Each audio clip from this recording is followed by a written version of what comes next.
On Friday, people are blessed. Thank you very much. Thank you. Keep it on my table. See my table. Nana, thank you.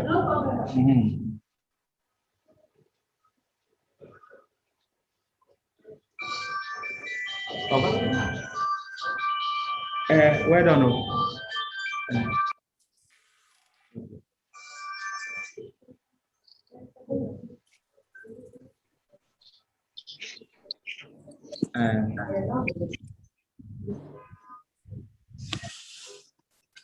Okay. What am I going to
this?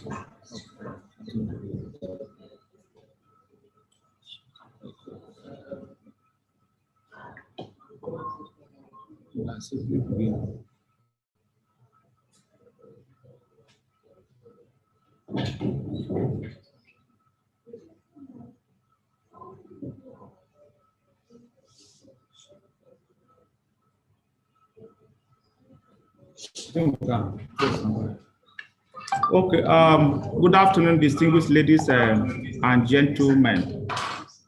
My name is Emmanuel Ame. I am the CEO AMEX Associates Limited, and also the program manager for the entrepreneurship development of the business.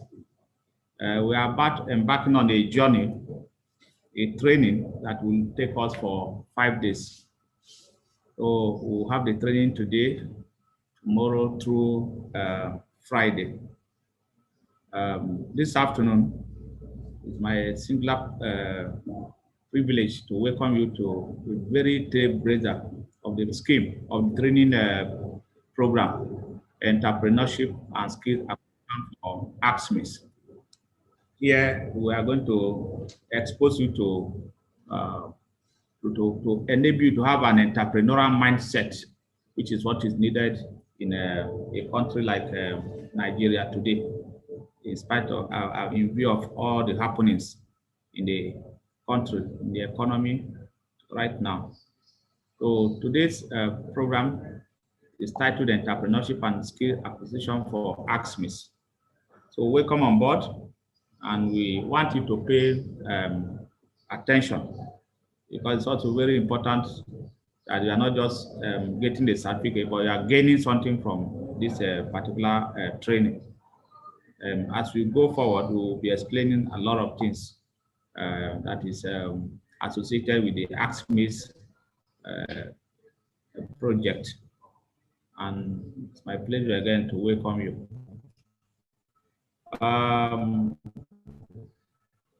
This is a biodata of myself, Emmanuel Owajuame. My qualifications, and I've been around, especially in the financial landscape of Nigeria, spanning banking, accounting, auditing, taxation, and of course, management consultancy. I went to school at the University of Lagos, and then commenced a banking career way back in 1989 with the then Stanbic IBTC, actually called Chartered Bank then. And then I moved on in a space of time to become an executive director of the Bank of Agriculture.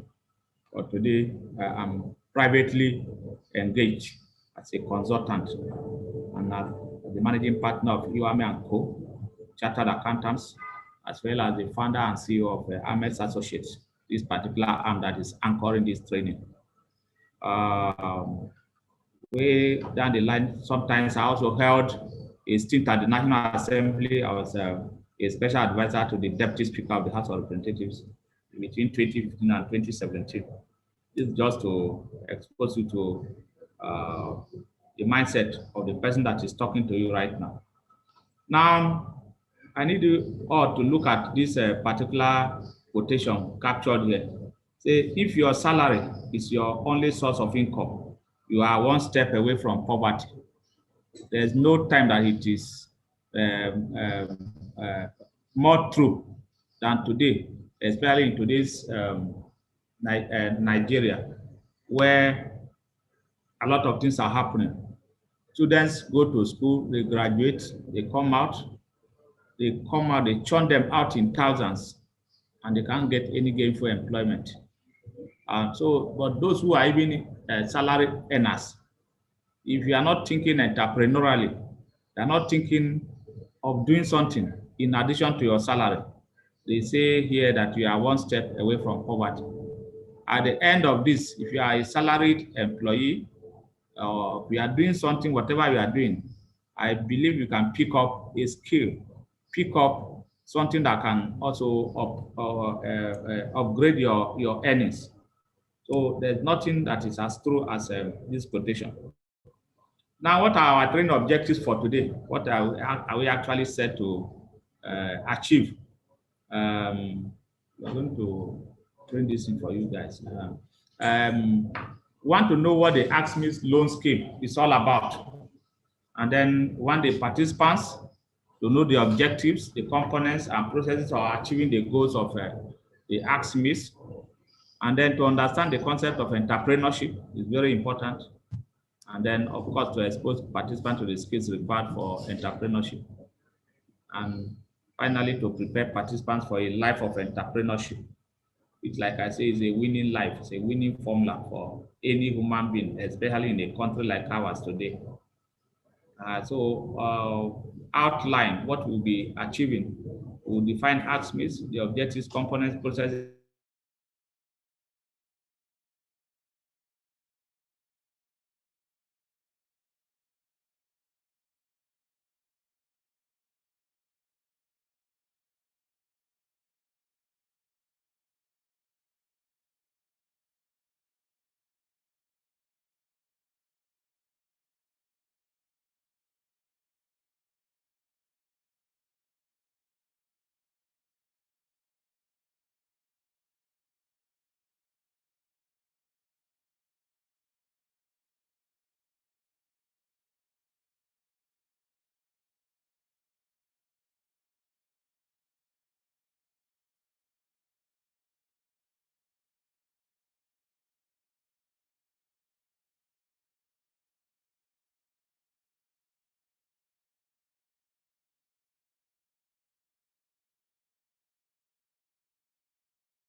Continue on A6 for 800 meters. Okay, sorry. We had a slight downtime. I was talking about the training outline for today. we are to define AGSMEIS, know the objectives, components, and processes of attaining the goals, the federal government goal in setting up the AGSMEIS. We will also talk about entrepreneurship, then the type of business and vocational skills that one should consider, especially participants in this class. And then it's not all rosy. So we will also x-ray some hurdles in the part of starting a small business in Nigeria, and then look at some funding sources. I know that is a very important aspect of the program, sources of funding for small and medium enterprises.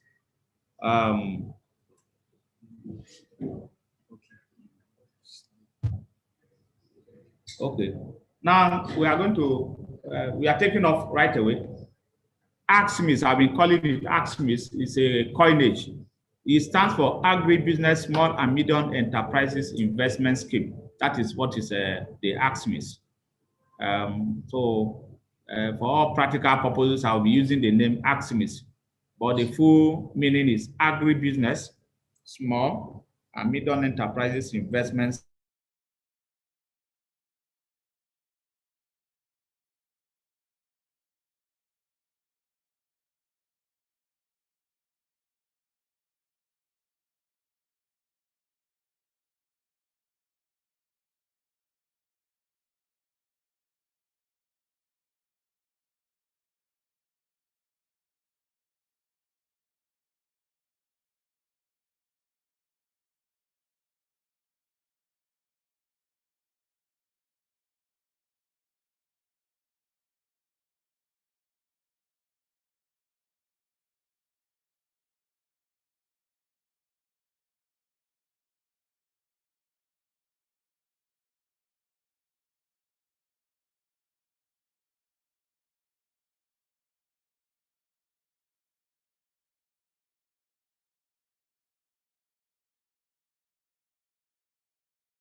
The AGSMEIS was started by the Central Bank of Nigeria, and they are working with all the banks in Nigeria, all the commercial banks. Let me call them, we call them deposit money banks or commercial banks. It's a scheme, it's a fund set aside by the warehouse at the Central Bank, and fund provided by all the banks in an effort to support the federal government agenda towards promotion of agribusinesses, agricultural businesses, and small and medium enterprises. You will also know that the biggest issue with SMEs, the small and medium enterprises, which are commonly called SMEs, today is the ability for them to source funds. Even when you have bank loans, it's almost totally impossible for the small businesses to access funds, because the requirements, the process, the credit process, the requirements, collateral and all that is very, very difficult. So government has been intervening in the economy in so many ways, of which one of them is the AGSMEIS, to help to get SMEs, agricultural practitioners, to continue to access funds. Then objectives, what are the objectives of the program, of the AGSMEIS program? One is to ensure small and medium enterprises have access to finance, like I've explained. Then when you have access to finance and you are running businesses, you are producing one thing or the other, it means you're also generating employment. So another core objective is to generate the much needed employment opportunities in Nigeria.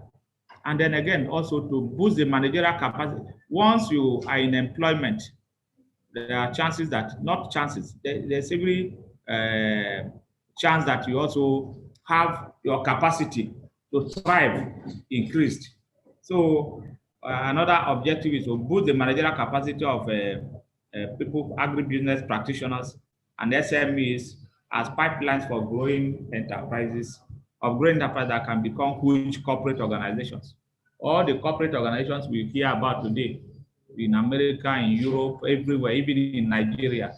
The likes of Unilever. I don't even know whether Unilever is a big corporation in Nigeria, but I hope they are. Maybe let's say Dangote. All this, they all started small, small. Started just like you have your own mindset. Now you have your own dream. You have your own vision of doing a business. They all started, and then today they are behemoths. They are big corporate organizations. One of the other objectives is to boost or develop agricultural value chain and ensure sustainable agri practices. You also know that we started very well in Nigeria as an agrarian economy. Started very well, but since 1956 or 57, when oil was discovered, things have not been well with the agricultural sector. And government has recognized, especially since this current administration came into existence, that we need to go back to agriculture. So AGSMEIS is going to help to prop up agricultural production in Nigeria. And it's always of origin.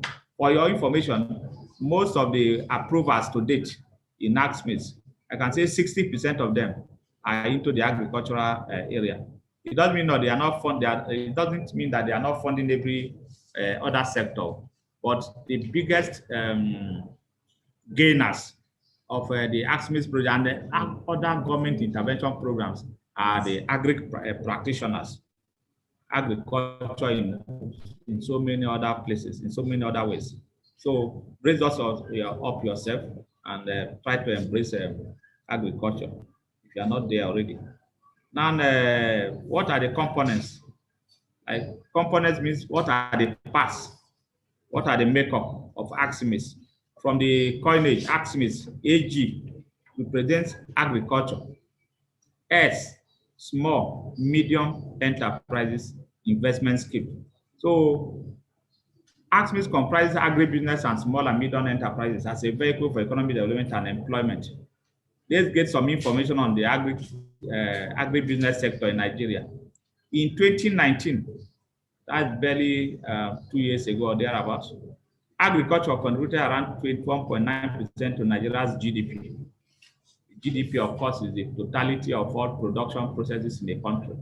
That is the end, the summation of all agricultural, industrial, service, everything that goes on in a country is summed up in what is called GDP. And agri alone contributes 21.9%. And that is, it's only industry, that's manufacturing and small scale cottage industries and all that. That is higher than that. And then, of course, services sector. As like I'm saying, GDP encompasses both products. So we should not be looking at GDP as only when you are doing a value-adding production activity. It even includes services. I understand for Nigeria to overtake South Africa as the largest economy of Nigeria, one of the components that they added to our GDP, which we were not adding before, is what is called the Nollywood industry. That film industry, the music industry, where you hear Davido, hear Wizkid, hear all this, they summed up all those things. They are all under services and then buying and selling. That is why Nigeria was able to surpass South Africa as the largest economy. South Africa do not have such a large service sector, especially in the music and the Nollywood kind of thing, film production and all that. So what I'm saying, agriculture in 2019, this statistics as at 2019, agriculture 21.9%, industry 27.3%, and services at 49.73%. That's what made up Nigeria's GDP as at that time. Although Nigeria heavily depends on the oil sector for its budgetary revenues, Nigeria is predominantly an agricultural society, with approximately 70% of the population engaged in agricultural production at subsistence level. What we are saying is that the major earner revenue, when you talk about government revenue, is still the oil, the crude sales and all that. They are still the biggest earner in Nigeria today. But most of us, all of us here now, most of our parents, our relations, and almost everybody. Go, look at especially the villages. They are all engaged in agriculture. So agri employs over 70% of the Nigeria.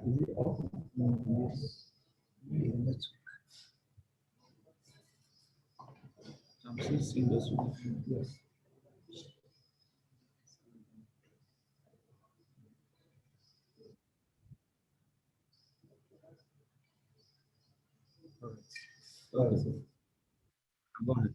Yes, agriculture, 70% of the activities of Nigerians that produces, that you say that you are employed under is agriculture, and it will continue to be like that.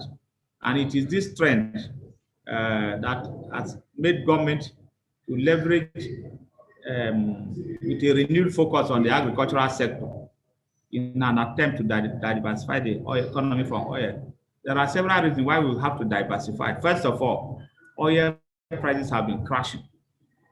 Nigeria is losing in both in two ways in the oil sector. Pricing, the prices of oil kept coming down. Secondly, our quantity, that is the quantity of oil that we are producing. Before we used to produce 2.something million barrels per day. Now we are hardly making 1.4, 1.5 million barrels. So we are losing both in production, and then the prices are coming down. Every day you hear that oil prices sometimes 49 point something dollars per barrel. Tomorrow it will crash to 47, 40 something. So the inconsistency is making us to look outside the oil sector because we are not earning as much as we're meant to be earning again. So the oil sector we need to diversify from the oil sector. Oil, of course, it has helped us tremendously as a country since 1950. So at a time in Nigeria, leadership people will say that it's hard to even spend our money. That is our problem, not how to earn it. But we didn't invest wisely enough. Would have all those that we are trying to build now would have built them long time ago. Now we didn't do that. And oil is drying up. 3 areas. The prices are crashing. The volume is no longer there. OPEC also regulates. We are a member of OPEC, regulates quantity that can be produced by a country. And they want to get the prices to be going up, so they have to be stalling on their production capacity. If everybody produce and take to the market, the price will definitely come down. So OPEC regulates it. And the oil too is also drying in some economies. The oils are dry. In Nigeria, the volume we have as of today might not be there in 20 years' time. So the oil is also drying. So we need to really focus on what cannot dry. Agricultural sun cannot dry because we must always eat food. So that's one of the reasons why government is focusing on the agricultural sector. And moreover, the biggest exporters, our importers of our oil, used to be China. China developed a lot of alternatives. They are sourcing from elsewhere. So we are not India too. So the factory, that is production capacity of the factories of India or China. It used to be US those days.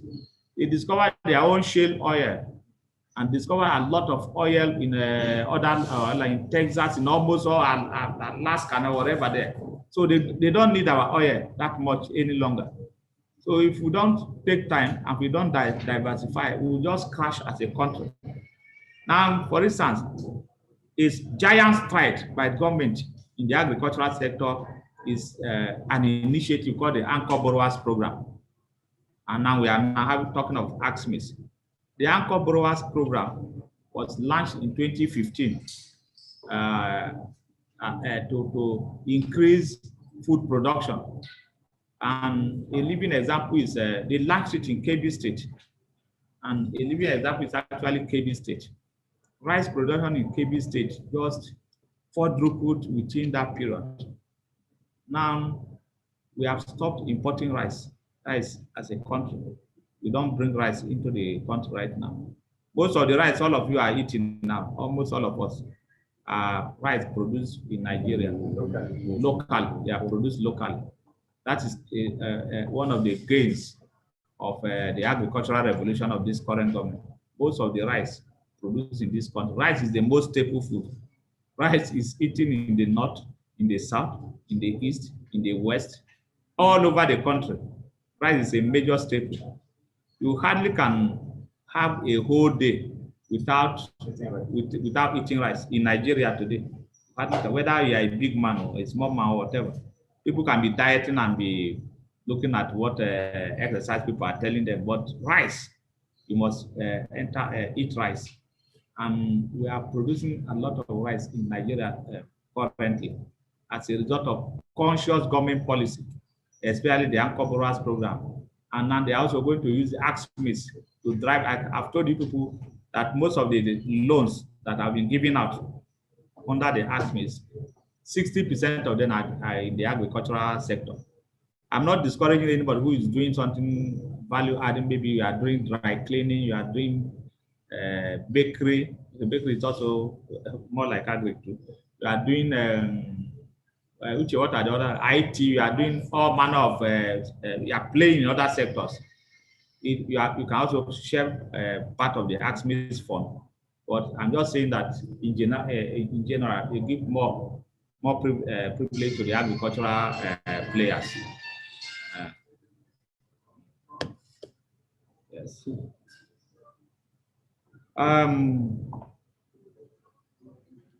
I've talked about the contribution of agriculture to the economic growth and development of Nigeria, in providing food to the expanding. Again, another thing that is also in favor of the revolution in agriculture is the nature of the expansion of our population. The population keep growing. I understand there's supposed to be a census this year. I don't know if it is still on. Or maybe you will see that we keep growing. In your family now, look at your siblings, look at them now. Look at all so people are minimum children per family is 4. If you are that is 4 children now. They say per woman. Let me call it like that, per woman. Minimum. People are getting 6, 7 in the villages and all that. Even inside the town here, I know in a place called Nyanya here. Yes. I don't know why people in those areas, they have more propensity to have children than people who can easily. I'm not discouraging people, but we have to be cutting our coat according to our size. If we have to be producing these children as we can feed them. Yes, and not just feeding them, we also have to send them to school. Things are getting very, very difficult in the country. Now we have spoken about agriculture. We'll go to the small and medium enterprises sector. The SME sector is the backbone of major developed economies, as well as important contributor to employment, economic and export. See, the SME, they are small. All of you are now playing in the SME sector. I want to believe all of you have one business idea or business that is already going on for you. You are all playing in the SME sector. In totality, no economy grows with the major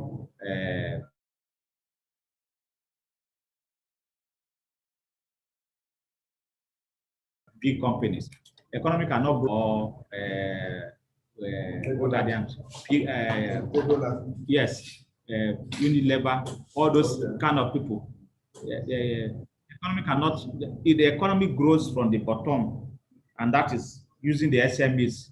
All of you, the aggregate contribution of all SMEs in Nigeria and in any other country is very powerful. So they are very, very important. Now there was a case study called Nigeria SME Survey conducted by PricewaterhouseCoopers. It's an accounting through consulting firm in 2019. It shows that Nigeria SMEs contribute 40% of national GDP. You know, we explained the GDP earlier on today. That the totality of all production process in the country. And we say that agriculture contributed 21.9% to the GDP, manufacturing about 27.38, and then services 49 point something. Now, this is another aspect of it. The Nigerian small and medium enterprises contribute 48% of national GDP, and then account for 96% of businesses. All businesses in Nigeria, when you categorize them, they all fall under SMEs. Maybe there are different definitions of SMEs. I don't want to go and give you the definition that people will be thinking that is the only definition. We have several definitions of SMEs. How much the SME might not be just 5 million. There are some definitions that will give SMEs up to 100 million turnover. Some will give up to 20 million. So it depends on the definition. But let's say small, medium enterprises. The most important information here is that they account for 96%. 96% of all the businesses in Nigeria are SME driven. And then 48% of employment generation in Nigeria also come from the SME sector. There are so many other statistics. These things are, as soon as we finish this training, we are going to send it to that platform we created, so you can look at some of these things in detail. And those of you who do not have this, we'll print it and give it to you, so you can look at it. Like I said, the importance of this thing is just to also acquire some knowledge, not just because we want a certificate to be able to apply for loan. So that is the SME sector. Now, the contribution of this SME and the agri sector is what gave rise to the AGSMEIS, the Agricultural Small Medium Enterprise Investment Scheme. So that is a loan scheme that is serving as government response and solution to the missing middle. Which is the missing middle? That is the lack of funding that is bedeviling everybody. And so that it can provide affordable and easily accessible funds to the vibrant and explosive sector.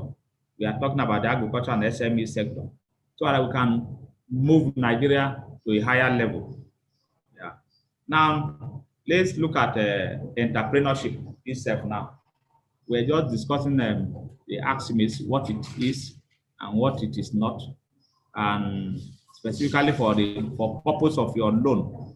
The AGSMEIS program is very apt, and I just said casually earlier on from my own knowledge of what is happening, that 60% of the people who have benefited from the AGSMEIS program, they participated in one agricultural project or the other. When we talk of agri, we are talking of the whole value chain.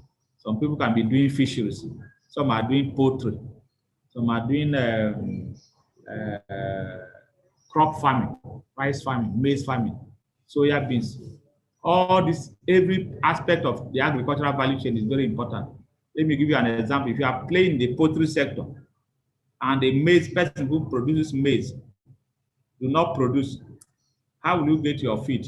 Or if you are doing fisheries, maize, soya beans, all those things are very, very important. So the whole value chain is equally important, and they pay attention to each of the value chains. And so agriculture is a win-win any day. The current president of the African Development Bank, a Nigerian, Akinwumi Adesina, he said sometimes, I think last year or thereabout, that by 2030 is barely 9 years or thereabout from here, at the size of the agricultural industry in Africa will be over, I think it's $10 trillion or thereabout. That if you want to make money, that is the sector you should play in. If you want to make money in Nigeria, try and start looking at how to look for an agri enterprise. Even though you are doing your own business now, chances are that maybe where you are living, there's a small space behind you. You can buy a small land, or even you don't even need to buy land. What of poultry? You don't need to buy land. You go around some of these city settlements where you have residential places. You see people with a small a container doing fisheries. Some are doing poultry behind. Although if you do poultry at home, it could be very, it could prove very injurious to other people, because the poultry is not like fish that is.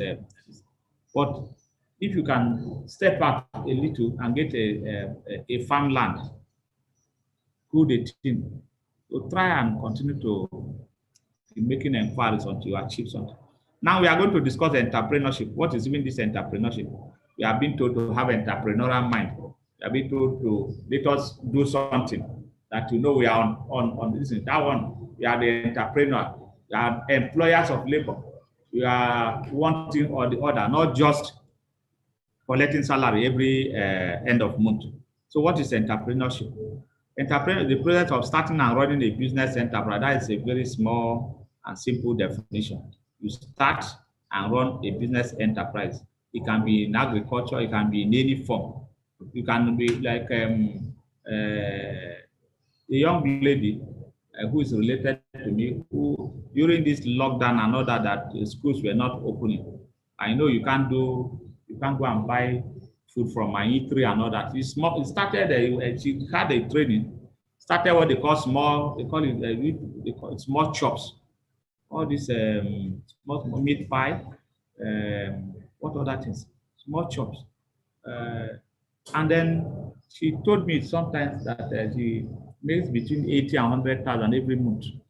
And she's always booked. She's always having, what does she have? She has just a small oven, something that is using to do the meat pie. And these other ones. And she didn't invest much on it, but she makes that much money. To the extent that her mother, who is a civil servant, does not earn as much as she does. And she's still in school. And she told me that, Uncle, when I get out of school, I'm not going to go and start working like my mother. I will look for something to how to upgrade this business. She's already thinking big. She's becoming an entrepreneur. So anybody who is starting and running a business enterprise is called an entrepreneur. And of course, it involves investing capital in resources like people and in development of products and services to create viable commercial enterprise. The capacity and willingness to develop, organize, and manage a business venture along with any of its. One thing that is very paramount with entrepreneurship is that you're also ready to take some risk. It is not always rosy. It is not only, I'm sure you people are doing one business or the other now. Yes. Business is not easy. You have to have so many things winning for you before you can do very well in a business. Even competition can drive somebody away. One of my friends went and opened an eatery close to one that is already existing, thinking that because that one is selling powerfully, selling very well. He opened this one so that maybe, you know, those days when we were growing up, maybe I'll give an example. There are some women here, they'll be making akara. Maybe there are 3 or 4 of them there, but you see all roads lead to one particular one. And what do the African man say? They say that one must be doing one juju or the other. Probably her own is more tasty, more delicious and all that. Quality. But we will say, this woman, in the overnight, they saw her, she was in the burial ground with something, or she has done something. That is all. So what I'm trying to encourage you, try, if you are going to be going to entrepreneurship, go full steam. Let everything be of quality, and you see the difference. We'll talk about that very shortly. To start a new business is what is entrepreneurship. Most people regard entrepreneurship as the ability to start a new business. Okay. And then entrepreneurial spirit is characterized by innovation and risk taking. I've mentioned it before. You can take risk. That person took risk setting up an eatery close to one that is already existing. And people were not going there because he thought he sees a lot of traffic going to this particular one. He thinks that if he open another one, a lot of people will be coming. People are not coming. So it took risk, and the risk backfired. Sometimes the risk you gamble and then it goes on. So many things. So risk taking is an essential part of entrepreneurship. And in any country where there is no penchant for entrepreneurship, that country cannot move forward. It is, I already said earlier on that SME sector drives the economy of both developed and developing countries. And then the same thing, it's all about the totality of it, including risk taking, drives you forward. Okay, who is actually an entrepreneur? So an entrepreneur is the risk of investing his money, time, passion in development of a business or several business enterprises. Already, many of you, I think almost all of you are already entrepreneurs, so you understand what you're saying. You are developing your time. Now you have to pay to come and get trained to be able to access loan to what is your purpose? To increase your business size, to expand your business. So that is what entrepreneurship is all about. There was a popular saying that entrepreneur is someone who jumps off of a cliff and it's all about risk taking. That's what Reid Hoffman is trying to talk about here. Now, who is an entrepreneur? We say person who starts a new business venture, a company, they arrange the business deals and take the risk in order to make profit. One of the central things is that most of these entrepreneurs is not setting up an NGO. It's not maybe it's not an NGO you are trying to run. For you to qualify to be an entrepreneur, you have the profit motive in you. At the end of the day, you should be able to pay yourself, pay others, and then earn a reasonable amount of money. So it's not an NGO. So if you are going to set up an NGO, that training is in a different organization, not the one we are doing. This one is purely for the profit motive. You must have to get profit from some of these things. What does an entrepreneur do? I think yes, he identifies a need that no existing businesses or business others and businesses have. He identifies a need, like the example I gave. Somebody identified a need for an eatery, but unfortunately he cited it wrongly. So the business did not work out. An entrepreneur who regularly launches a new business, sells them, and then starts new business in Syria. There are some people who put hand inside so many things. Some it wins for them, others it does not. We call those kind of people who put hand into so many ventures. They call them serial entrepreneurs. Syria, yes. Several. Syria is like several. You have several things at your hand. Aliko Dangote, for instance, the one that all of us know now is cement. Yes. He has sugar. Yes. He has salt. He has pasta. There's not. He grows tomatoes either in Katsina or Kano. Yes. Those kind of people are called serial entrepreneurs. But when you are concentrating on only one business, which I advise that should be the starting point. You can't start like Dangote. You don't even have the money anyway, so you can't start like Dangote. So just concentrate on your own, on what you are doing now. So those kind of people are called mono entrepreneurs. Mono is just one. Yes. Okay. Again, most people also use the term entrepreneur to signify a startup. That's another name there, startup. Commonly you hear about people saying a startup. The startup, especially in the IT industry, for instance, is you are just starting a new business. That's why it is called a startup. Now, most of you now that are doing one thing or the other, those things were startup as at the time you started it, but nobody was doing it. Even if you were not the principal, nobody was doing that particular business. So it's a startup. So, and startups are always small, then they grow. One interesting information I got or I saw about a week or two ago is that there's a startup group called the FinTech, financial technology. A lot of those things that you see, you can make transfer from your account. Maybe you have a brother, a sister in the UK, you can even transfer money easily and all that, and almost all those kind of things. In Nigeria, say it's the biggest growing sector. This startup, especially in the financial services industry, fintech, they are selling. Foreign people are buying them, buying those startups heavily. There was one that two students from Babcock University is in Ogun State. They call it the Lishon Remo or something in Ogun State. Two students developed what they call Paystack. That Paystack was bought by a foreign IT firm for over $200 million. So as I talk now, those guys are no longer in our category. In so many Nigerians category again. They started a business, sold it to a foreign listen. So that must have been a very big that must have been very good. Now, examples of successful entrepreneurs, I'm sure world over, all of you can mention one or two or three entrepreneurs that you know. Steve Jobs, for instance, the founder of Apple Computers, was a major tech leader who started Apple in his garage and grew it to a dominant, phenomenal company. See, this is iPhone. I have iPad there. I have what's the name of this?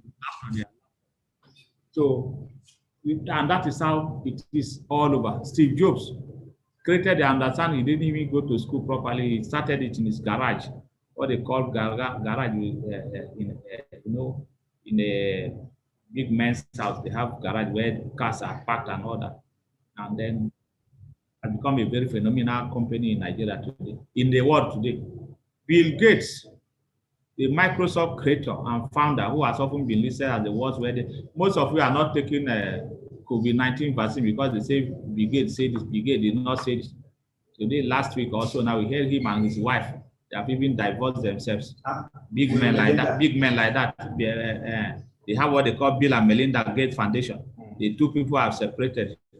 Both now are going. They are super billionaires. This man was about the fourth richest person. After he split some fortune with the wife, now he has dropped to like number 7. But I'm sure he's going to build it up again. But the fact we are bringing out here that it's a very successful entrepreneur. Microsoft, most of this thing you are seeing now, you cannot do without Microsoft.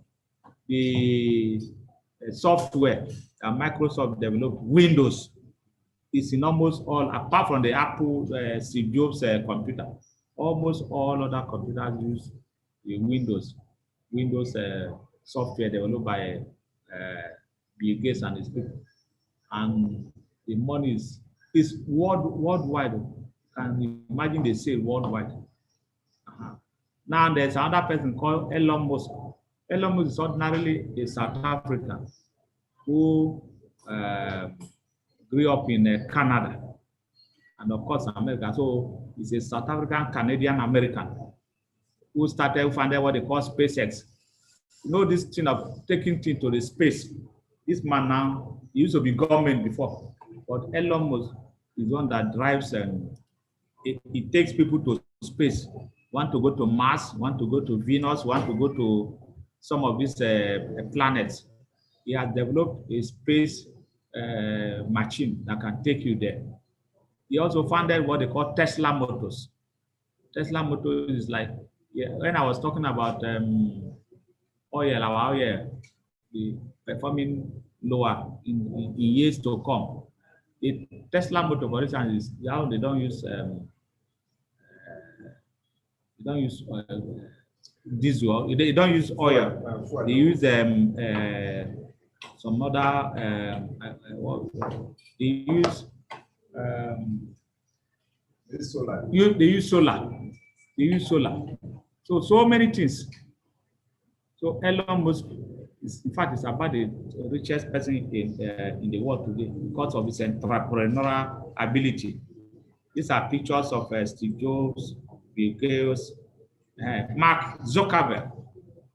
All of you, I'm sure almost all of you have a Facebook account.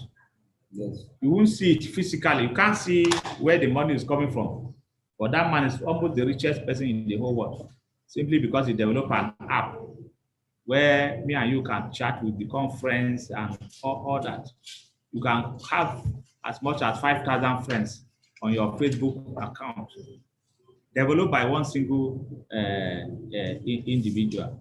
Today, they say there are over 2 billion users on Facebook and $6 billion in revenue every year, maybe from advert and from all manner of places. Those are very successful entrepreneurs. Now let's come down to Nigeria. I'm sure people can mention 1, 2, 3, 4 super entrepreneurs in Nigeria without even being prompted. Without being prompted, you can mention some of them. Yeah. You can mention Aliko Dangote, for instance. I've mentioned Aliko Dangote, who is into everywhere. They say we are familiar with the story of Dangote, how he used his pocket money to buy sweet and sell when he was in primary school. Later in life, he took a 500,000 loan from his uncle to finance his business. Today, he's Africa's richest man with vast interest in cement, sugar, oil, and gas, and a host of other businesses. Do you understand? Aliko Dangote. Now, there's another man called Tony Elumelu. Tony Elumelu. Yes, no, not Venezuela. It's UBA. He's currently the chairman of UBA. He's also the founder of a platform that promotes entrepreneurship among youths in Africa, the whole of Africa. People access loans, $5,000, $10,000 to go and do their business, similar to what we are doing now. Tony Elumelu is a mega edition. He also owns the Transcorp Hilton Hotel. Transcorp Hilton Hotel, which we all know has been a phenomenal hotel in Nigeria. There's no hotel like that in Nigeria. It's owned by Transcorp, which is owned by Tony Elumelu. So it's a serial entrepreneur too. We have somebody that is a major entrepreneur in Nigeria, but not known to so many people. His name is Nnamdi Ezeibu. He's founded what they call slot systems, and he also co-founded Techno and Infinix. And so when I do an audit now, maybe 1 or 2 of you will be holding either Techno or Infinix. I have Techno there. So this man, this Nigerian, is the founder of Techno and Infinix phone brands. A lot of people do not know that those phones are Nigerian made. Founder is the owner. Is the owner. I'm surprised. A lot of you are not aware. That's why the man is a silent billionaire, as well as he has won so many awards as a computer or a person, as an entrepreneur in Nigeria. They said he's in 1996 he finished out of school, like many of you finished, and no job. And then he said he joined a computer repair shop as an apprentice and eventually settled down as a computer repairer after qualifying. From there, he migrated to selling computers and eventually cell phones. Today, he's controlling millions, producing and selling his own cell phone, which is one of the fastest phone brands in Nigeria.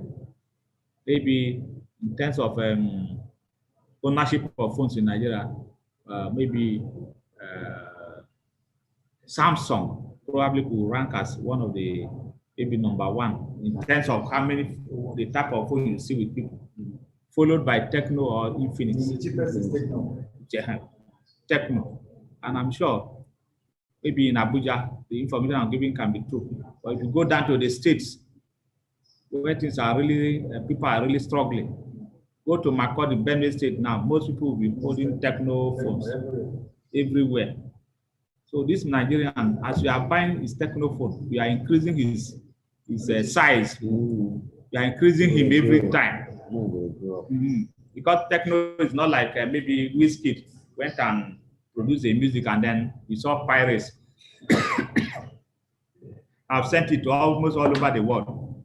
This one, we have to physically be a distributor to get them and buy through outlets, recognized outlets. As you are buying one Techno phone, you are increasing the of people that are Nigerian entrepreneurs that are worthy of note. I see one of you rising to that level. I see all of you rather rising to that level very soon. Whatever you are doing today, with diligence, with hard work, with determination, you can take your business to the distance. Somebody was doing dry cleaning in our. He used to come and take from my home. Sometimes, yes, he does home service. He used to come and take. And he said, the other time I saw him, and he said he has now 4. He started just one place. He has 4 outlets now. And all he does is to hire some young people as marketers to make sure. And of course, one of the biggest things that can happen for you is your quality of work. I'm sure for you to be opening up all these places, you must be doing very good work.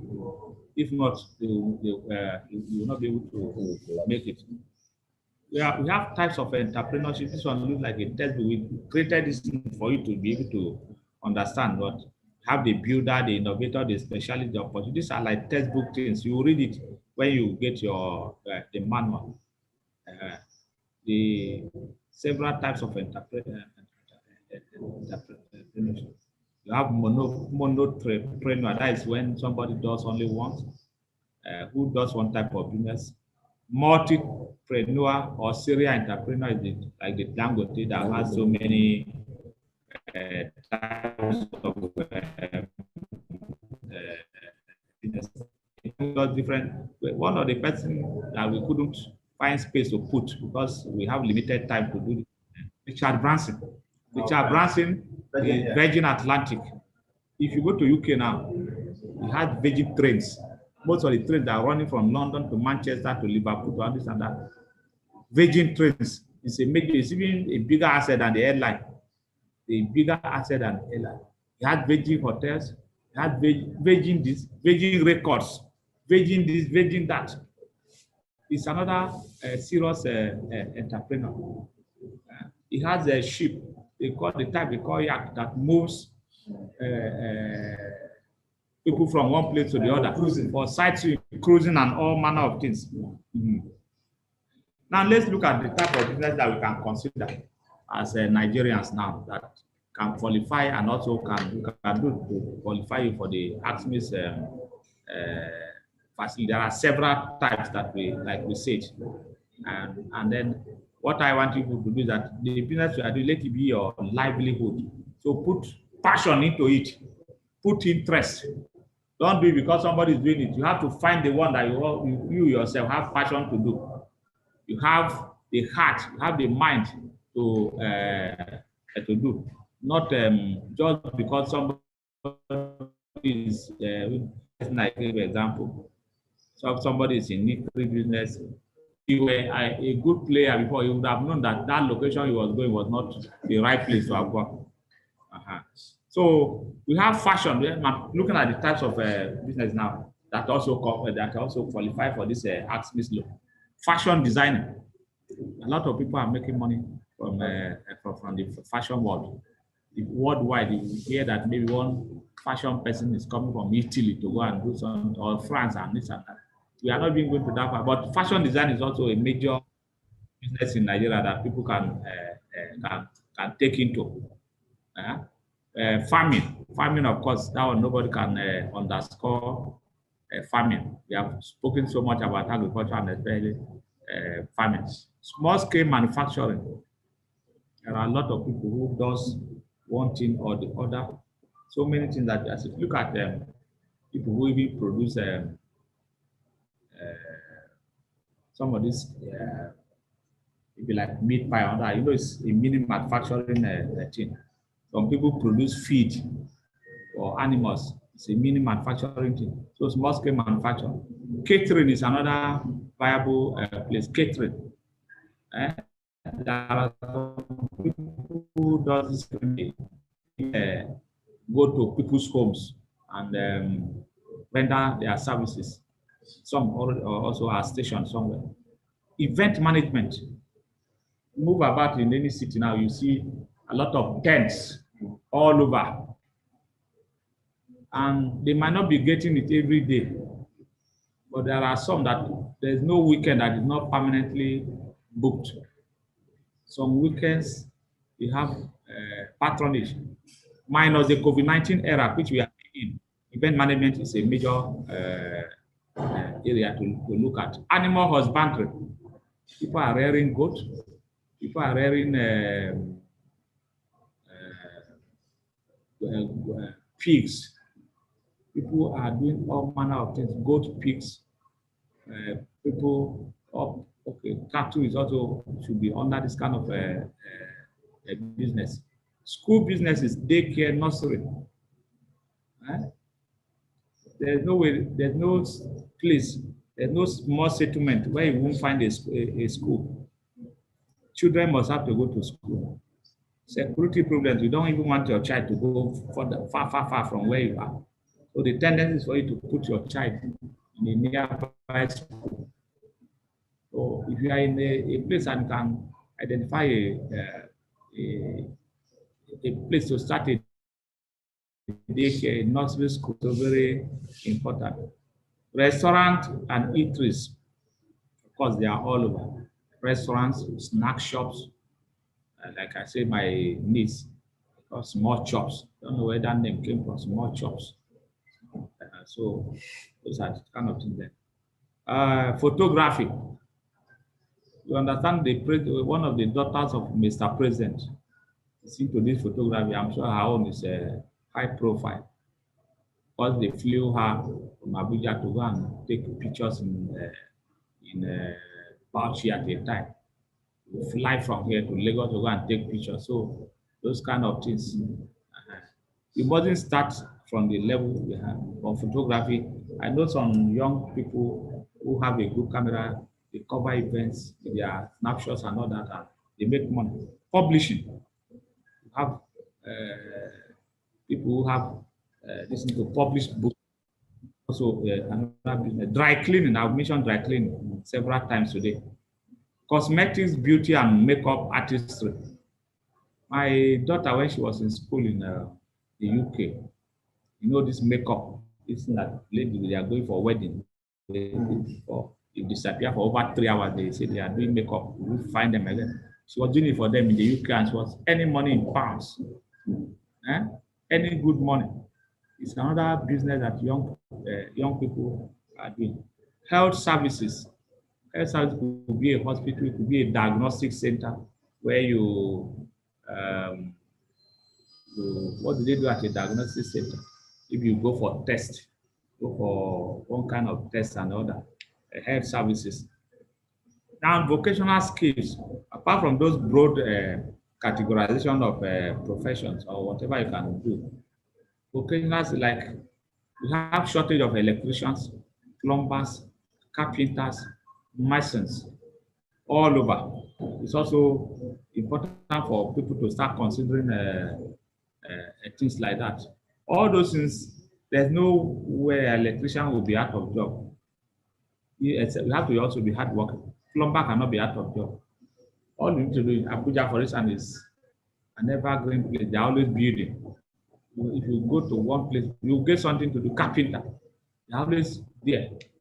Maybe carpenters, now maybe no, we are in the rainy season. Some rains come with torrential storm. It brings out some houses and other carpenters go into work there. So there's a great demand for vocational skills, and then you have available skills very, very low. One thing particularly may consider is to acquire the requisite knowledge and business. See, when you have showed you a quotation that if your source is only salary, you are almost next to being called a poor person. So all these skills we are showing now, there's no reason why at you people's age you cannot acquire one more. Just to make ends to meet, you need to do a lot of things in Nigeria to be able to make things. Now, if you want to go into a particular business, what do you look for? You look for, is there a demand for the business? the eatery person, was there a demand for eatery? Yes, the answer is true. But was his location okay? The answer is no. So there are so many factors that goes into play. Look at if there is demand for that business. Many businesses fail simply because the entrepreneur set up a business that sold products and services people don't need. Now, demand is very, very important because if there are no demands and you produce what you are doing, if you are a dry cleaner, for instance, and you set up where where nobody's patronizing you, dry cleaner you set up somewhere maybe in one of the slums, one of the places. The people will not value it because they say, why can't I wash my own clothes? Why should I go and give my clothes to somebody to wash? So you need to be able to know where there is demand for your business before you start it. And then some people set up business that produce or sell products and services that people want but cannot afford. Now that is another thing again. The same dry cleaning example, where you went to locate your dry cleaning business, maybe people are not able to afford, they cannot pay for it. So you put so many things into consideration. Now, another question that you need to ask, are there other people doing similar business or are you bringing something new to the table? The example I gave of an existing eatery where somebody went to set up there comes into mind here. Are there other people doing similar business? Even if they are doing similar business, then your own has to be unique. Your own has to be different from what the people who are currently doing, from what the people are offering. Your own has to be that. There's one of those and didn't only with all those whiskey kind of. He was singing one music, saying, "What is your selling point?" He probably was talking to ladies, or I don't know. Say, "Wait till you carry. What is your selling point?" So this kind of business now, you have to know. You have to bring something new. You have value. That's the language. You have to add value. Create a unique proposition that will be different from the person who is already there. If not, it will not move forward. If you are starting a business in an area where the market is already saturated, the business might fail as you may find you are struggling just to keep up with the competition. That is, if where you are setting a business is where a lot of people are already available, competition can cause a problem for you. So it's important for you to do some research to find out areas where the competition is not properly serving the customers and position your business to fill the gap. So look at, don't make life so easy, so difficult for yourself. Look at where, even if you identify that maybe your product is a selling product, somebody else has it. But if this person is moving toward this market, you move to to another side, it will do you well. An entrepreneur who will have to work hard to differentiate your product and bring something different to the market that no one has ever seen. Yes, that is your unique selling point. That's what I was saying. At one of those musicians say, "What's your selling point? What's your selling point?" Was probably what do you have, sir? So you have to have what we call a unique selling point. Along the line, so tomorrow, somebody will be talking to you people about feasibility studies. You need to be able to do a feasibility study, a manual picture of where you are headed to. Somebody will take that one tomorrow. The next day, somebody will talk to you about accounting. That is recording your business, small business record keeping. What kind of books you need to keep? You have to have what they call cash book. You have to have what they call a sales book. You have to have maybe debtors if you are selling on credit. You have to have creditors, debtors, that's people who are owing you. Creditors, people you have taken from, you have not paid them yet. Somebody is going to talk to you about that. Then on Thursday, there's what we call marketing and selling strategy. Every business, see, the biggest way to do your business to sell is to have somebody who is marketing. It can be you. I'm not saying you should go and hire marketers for now, when maybe you don't have a capacity to pay, it can be you yourself. But you need to know about where those businesses are, where the need is. And also sometimes part of the marketing strategies, there are places you can drop the price a little to be able to attract. Sometimes you look at volume rather than the price. So somebody will be talking to people on Thursday about marketing and sales.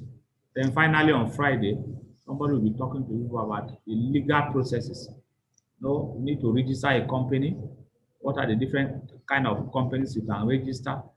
What are the kind of regulatory compliances that you have to meet? You have to pay tax, for instance.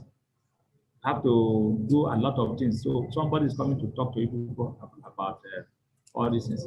So this unique selling point, somebody on Thursday will be talking to you people about what your marketing strategy should be and how to sell your product, the key principles of selling. All those things will be very paramount for you. So it's a 5-day journey. Today we are just taking a story around entrepreneurship. How to make sure you have a mindset that is after business generation about value adding, like we said before. Tomorrow now will be feasibility study. Before you go into that business, you need to have a mental picture of what the end product will be. Business plans. In fact, part of what people have paid for, most of you have paid for, is that we are going to do your business plans for you. If not, tomorrow's lecture would have been very useful. It is still useful for purpose of knowledge, so that you know what feasibility study is and the business plan. Then Wednesday, your small business bookkeeping, recordings, and all that in the small business. Thursday, selling and marketing strategy. Friday, legal considerations. What kind of company can you, because under this AGSMEIS loan, a loan is being given to you in your individual name. But the expectation is that if somebody who is looking for a loan of about 10 million should be able to have a business. Should have a business name, for instance, what we call enterprise or a limited liability. There are different types of companies now, or what we call partnership. All of them will be exposed to people on Friday.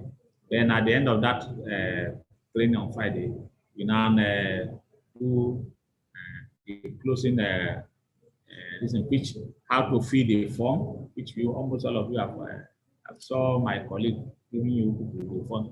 You have to fill the form and make sure. Now there is before last month under the AGSMEIS, when you get this training and then you do your business plan or you do your business plan, NISON Microfinance Bank is going to will call you to come and do an interview, but they have changed it now. You are not going to go there to do interview again. There is a checklist on the system where you assess yourself. They will be asking you questions like,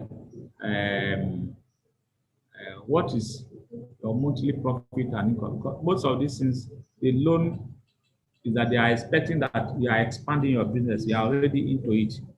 And that is why there's a central place there. We'll be talking to that, we'll be addressing that more practically on Friday, where they say, is your business a startup or an existing business? If you say your business is a startup, you cannot apply for 10 million because they believe that you don't have the capacity. The highest they can give is 5 million if it's a startup, for instance. But if it's an existing business, they can give you up to 10 million and give you up to 7 years to pay.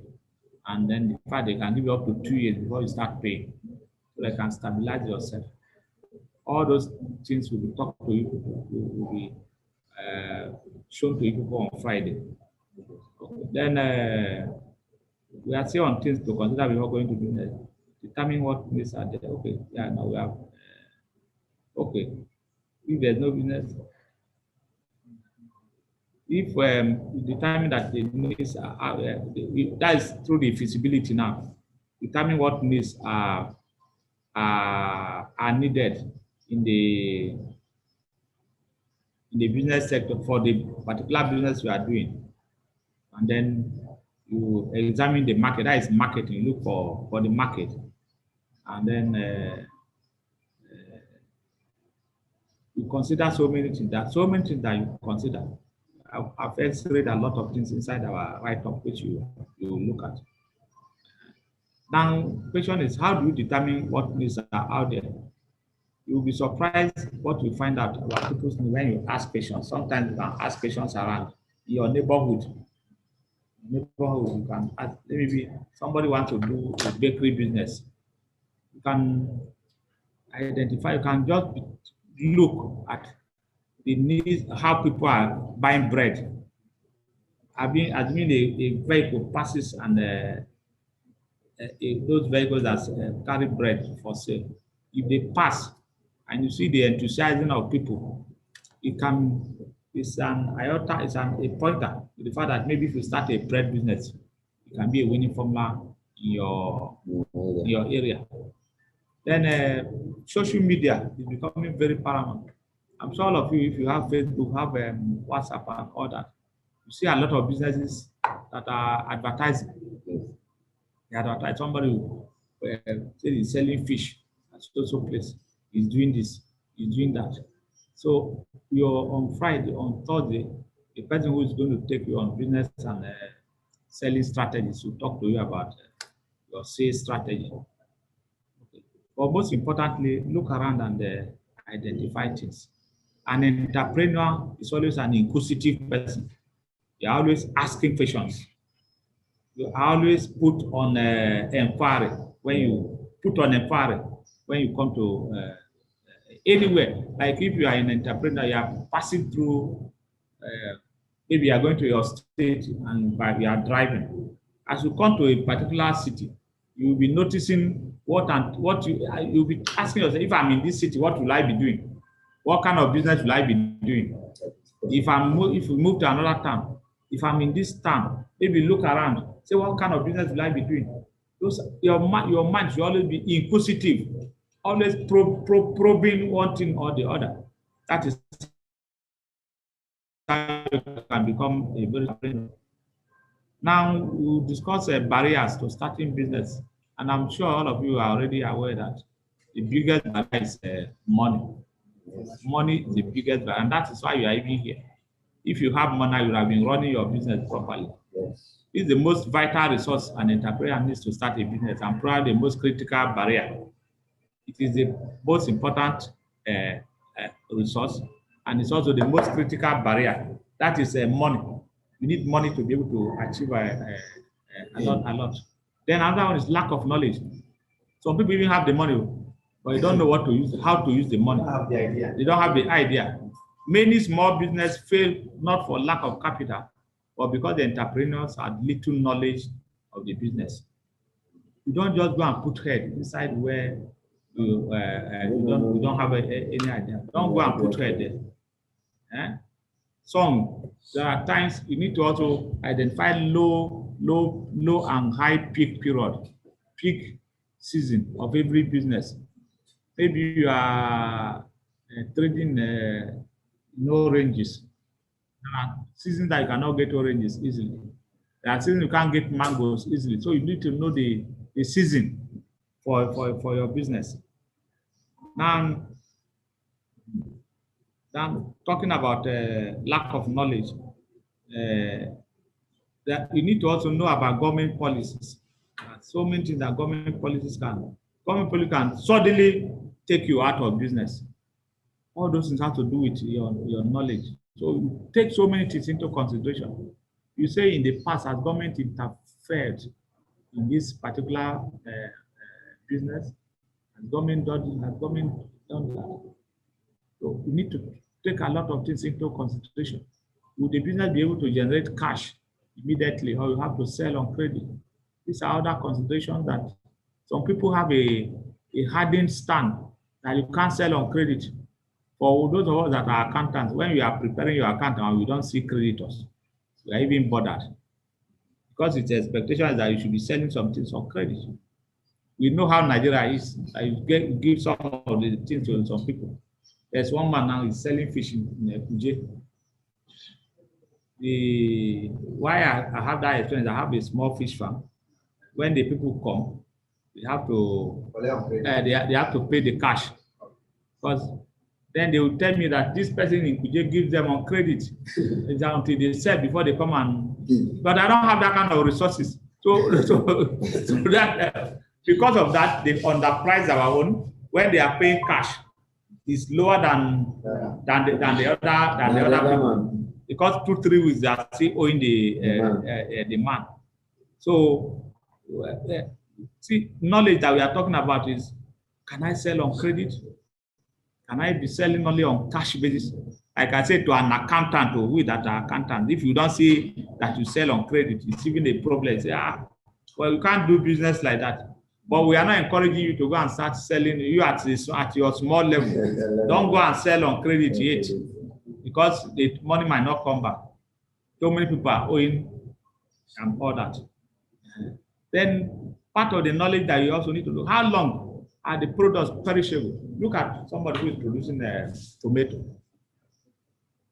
If you don't have if you just produce, here in this part of Africa now, we travel to Morocco sometimes, and the way they package their tomato, it can last for the next 1 year.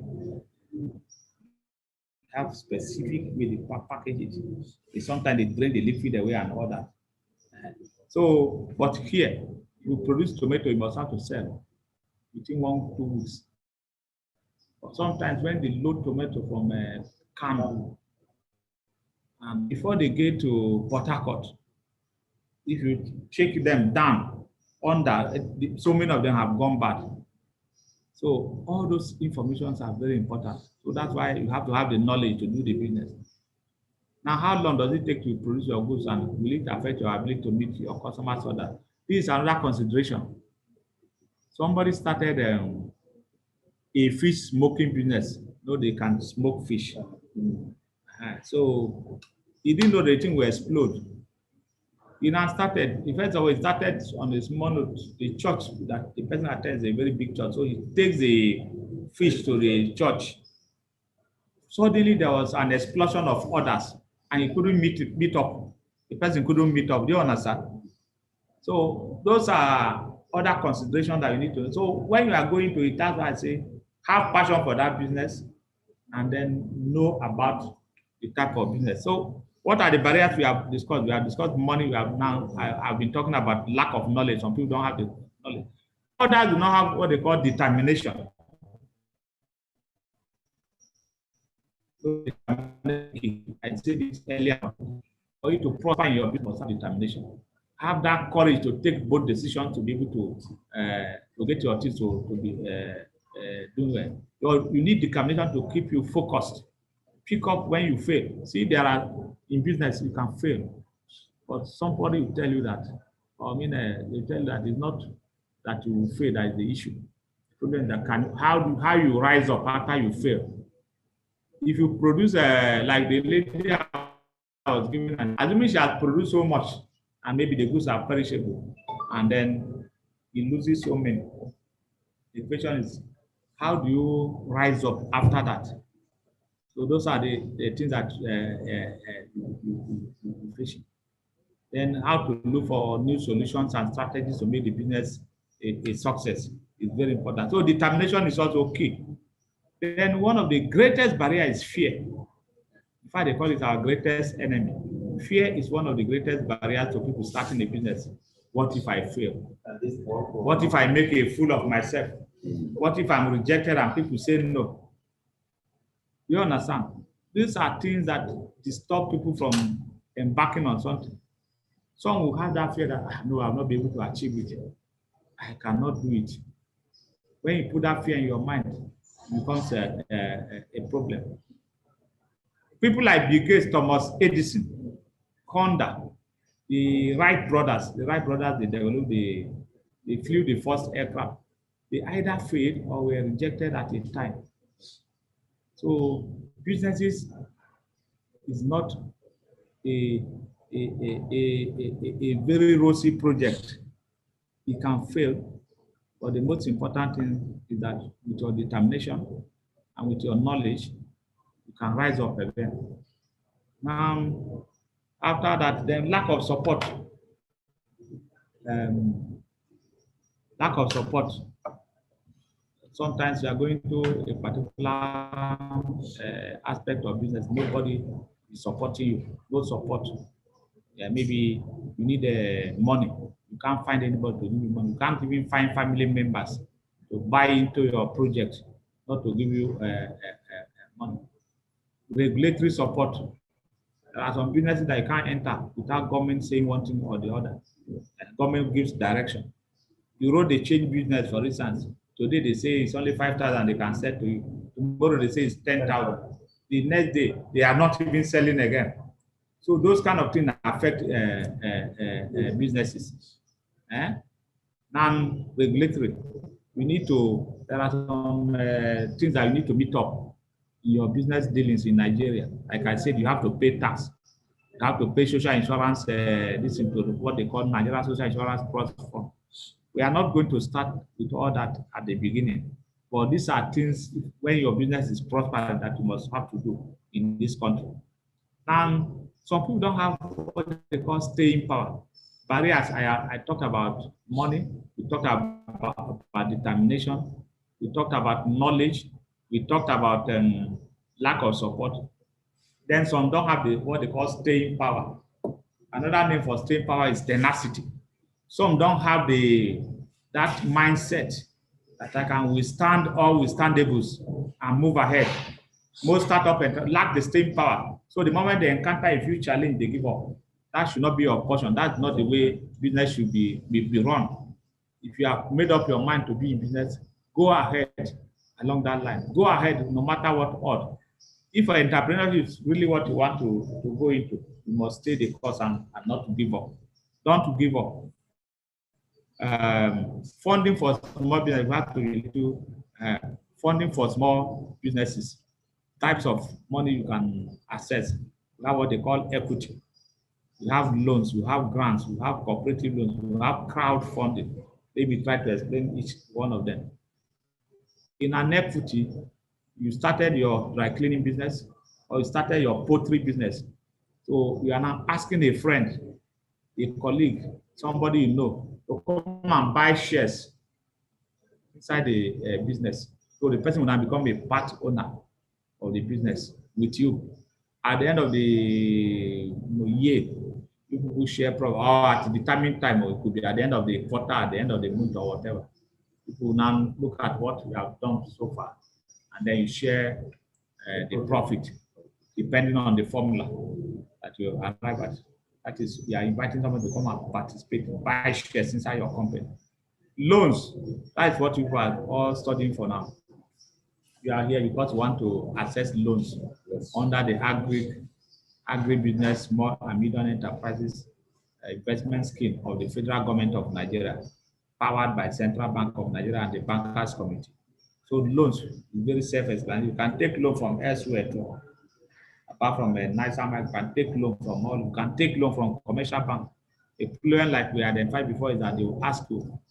Some of them can even ask you to go and bring your late model, or they can give you loan. I'm just being satirical, but that is they look for so many things. The mindset of them is that they don't want to give you the money first. So you have to be able to prove to them that the money can come back, that the business will come back. Then you have grants.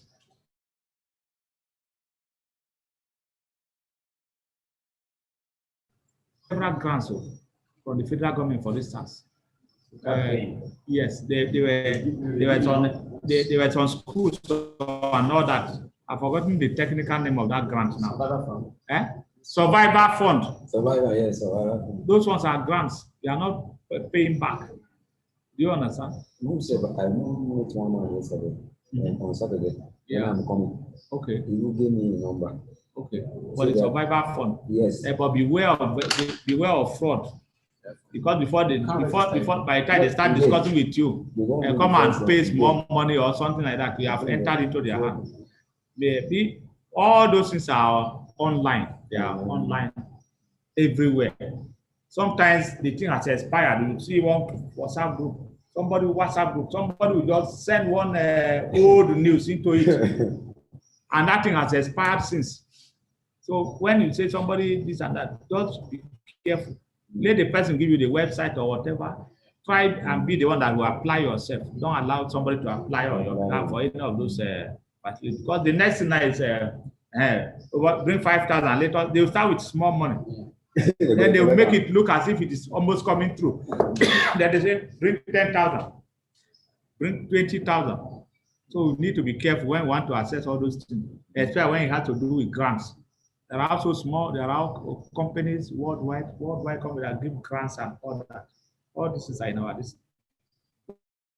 We have cooperative loans. Some of you that are working in offices, they have the cooperative. Maybe you are working in the government office, they have a cooperative. Maybe people, the staff, they donate, they contribute money to the fund. At the end of every month, then people who need money, they will come and be taken from the cooperative. At the end of the day, they will be cutting the money from their salaries. So that's a very good way of getting loans. Crowdfunding. This one is a little technical, but it's very simple. Somebody started a rice project. Maybe say he has 20 hectares of farmland for rice. Rice will take roughly 3 months. Maybe the whole thing will be about 6 months from planting to harvesting and selling. Also, rice doesn't stay. Merely by produce, they will sell. There's no way you produce rice that you say, you tell somebody, I have rice for sale. I have, as we are sitting here now, I have some people, they call them paddy aggregators. They are all over KB, Kano, all manner of places, Benue, Nasarawa, where they are producing rice. There's this company, Olam. The Olam, they call them. Olam, and all those. Yes, okay, that one is the poultry. So okay. The one on the road to Kaduna. That are all our brothers and sisters that are doing poultry all over here. They have destabilized them because Olam, with their huge money outlay, they sell the egg to people very cheap. They sell the layers to people very cheap. So all our poultry people from Abuja here to Kaduna, they are all crying because of that Olam. But beyond that Olam, they are also in the market. As you are harvesting your rice in Agasha or wherever, they are already there. They have people who are, they call them paddy aggregators, they go to farmers, pick from them. You don't have the resources because you might not even have the cash to give the farmers at that time. Olam has given these people huge money. So somebody say he has a rice project.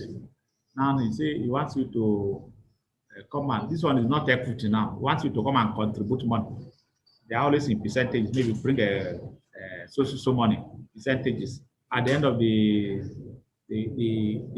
season, that is after 6 months, for instance, right from your growing of the rice to selling it, then you return the person's money back to him at an interest. So you pull the crowd funding. That is, you know, crowd now. We are a crowd here now. Crowd funding is bringing money. So when several people bring money to fund a project, at the end of the day, everybody has a slice of the profit from it. It's what is called crowd funding.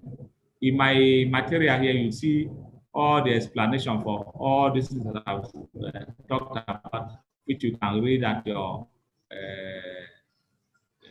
spare time. Okay, sources of grants in Nigeria, SMIDA. There's a government agency called Small and Medium Enterprise Development Agency.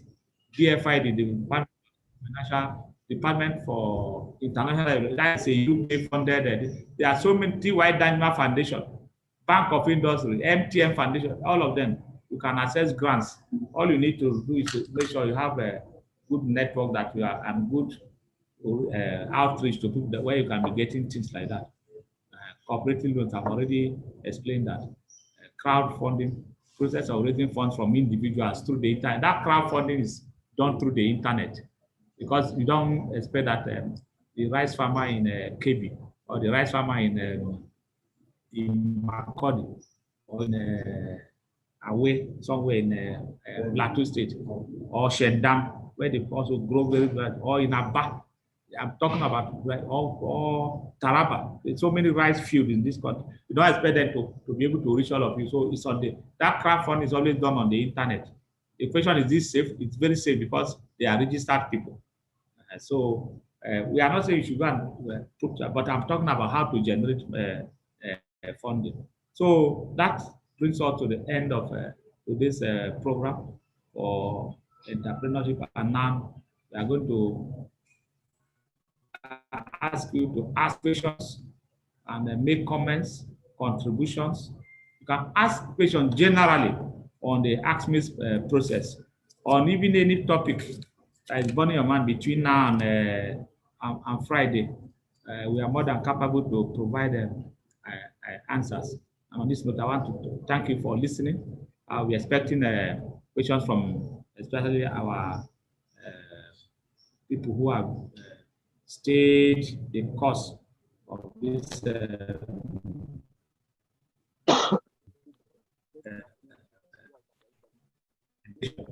thank you. And, I'll be expecting your remarks and questions and contributions. Thank you. And if for those of you, if you have any questions, let us know.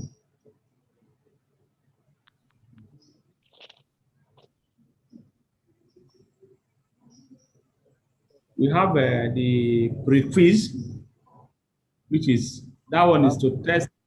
We said, yes. Good afternoon. Good afternoon. I'm Additional by name. Okay. Now, welcome, Additional. Yes, sir. I want to ask regarding the last topic you just tweeted now, based on the issue of grants and the grant. Do you require something like guarantor or the process? You know, we know if you want to take loan from other like cooperative, there's some document you need to submit.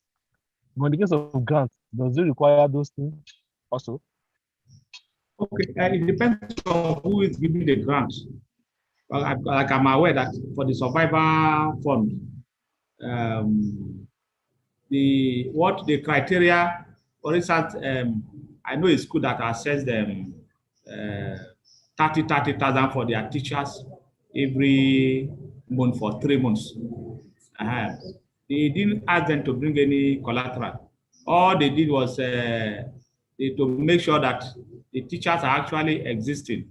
They asked for their account numbers, their BVN, and then their bank account numbers and BVN to make sure it's going to the right person.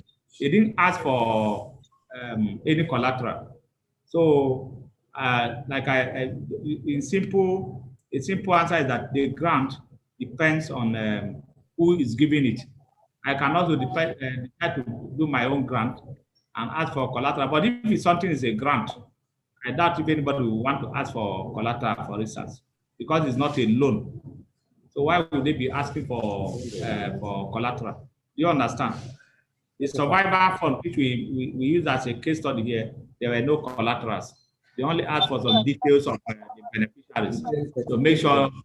Yes, that's for the company. The company just to make sure that both the applicant, that is the company that is applying, is in existence. They ask for your CAC particulars and other details. Then for the beneficiaries, like I'm giving an example of the teachers, they ask for their bank account numbers and then their BVN and phone numbers. Those are the things. No other was required. But the area that is we're having problem in this country is, more you have scammers through the internet now, and they ask for your information. So to now use those information, we find it difficult to know to even detect which one is true, which one is false among those. Because if you open your phone now, just even on your Facebook, your WhatsApp, you can just see any advert that if you apply for this, you have this. But how are you going to know if this one is real or fake? So with that, if you are in doubt, you may not able to even put in for anything. As such, so that's the point we have in this country. as an I opportunity. share your concern. Your concern is very genuine in terms of the way things are going in Nigeria. For me, practically, this is what I do. When somebody sends, like WhatsApp groups and all that, when they send such information, the first thing I will do is to try to establish whether the people have a website. That is, Okay. whoever that they are saying is giving a check. Let me give you an example. They'll just put that somebody is getting they are employing so maybe Nigeria Customs Service employing so many people, or maybe they put that Shell is giving grant of so. See, Okay. before Shell say they are giving grant, they will put it on their website. Before Nigeria Customs or whatever say they are employed, it will be on their website. For me, that's my practical way of checking. Let me cross-check. I don't want to rely on what I'm seeing on the internet, on Facebook or something. Let me probe further. And then some people immediately see things like that without even cross-checking. They share it, and that is how it goes viral. Everybody has that information. But meanwhile, the information they're not correct. So cross-check. Always try to look at the website of the organization, whoever they are. Anybody that's trying to do a thing like that, that is what you're putting on internet, the person must have a website. If he doesn't have a website, let's not play with them. Because it's better for you not to access something than to lose any small money that you have. The fraud in this country is too much. Fraud is too much. Everybody is looking for something to. So always cross-check with their website. If there's no website for it, please try and avoid them. No matter how, except you have somebody who has actually practically benefited from it. Yeah. Thank you, sir. Thanks, okay, thanks. Let me also give one general information. Since December, the last approvals that we got for AGSMEIS were in December last year, December 2020. Since January, they have not disbursed any, and a lot of people are wondering why. The reason is very simple. These funds, this AGSMEIS fund, when banks make their profit every year, they set aside 5% of their profit after tax and put inside the account in CBN. Most banks now just declare their profit, declare their financial, that's their audited account and all that. Every day, I'm sure, as you are opening newspapers, up to, they started declaring from March, April, most of them April. Some are still declaring. So we have been made to understand that the funding for this is being, banks are remitting them now. So we understand that by June, they will start another round of disbursement. So we are going to put you also on the queue, because by next week, your business plan should be ready. That means we are also on the queue. So access, we'll push it as much as possible from our end here. Thank you, sir. That's a general information. Yeah. Thank you, sir. Any other comment, contribution? Comment, contribution? Yes, I was talking about the pre-quiz and post-quiz. It's sent to the platform, a pre-quiz. That is to test whether you have any knowledge about what we are trying to do.